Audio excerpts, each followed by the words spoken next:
Kasunod ng balita na may kapampangan na carrier ng Delta variant o ng mas nakakahawang strain ng COVID-19, may pagpupulong na ginawa nitong umaga ng July 26, 2021 ang Sangguniang Panlalawigan ng Pampanga katuwang ang Department of Health o DOH Central Luzon.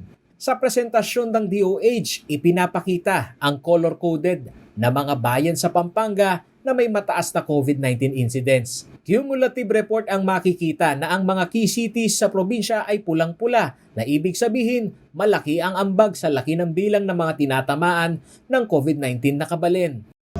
As of July 25, we have a total cumulative cases for Pampanga, 39,256.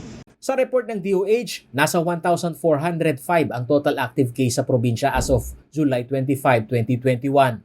Tinanong ng CLTV News si Pampanga Governor Dennis Pineda kung ang mga aktibong kaso na naitatala sa probinsya, papaano isinasagawa ang genome testing. Ayon sa gobernador, hindi nila kontrolado ito. Sa limitadong budget at mas mabusising testing, ang genome sequencing ay kalimitay sa mga returning OFW lamang umano isinasagawa.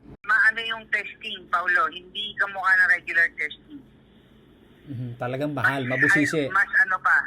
Mas mabusisi pang testing. So, meron sila mga parameters para sa genome. Kaya yung makikita mo lahat ng galing na ibang bansa naka-random.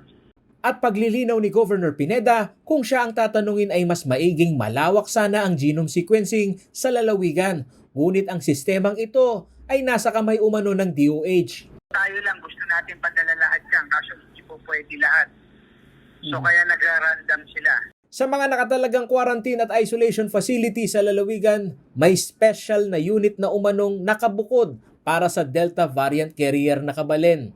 Isolation facility na po pwede silang nakahiwalay sila. Don't worry, meron tayo mga individual room na nandun lang sila. Samantala, sa mga naunang pahayag ni Health Undersecretary Maria Rosario Vergere, nasa 750 samples per week lamang ang kinakaya ng Philippine Genome Center para sa pagsasagawa ng mas mabusising testing. Wala pa ito sa 1% na total positive samples na sumasailalim sa genome sequencing.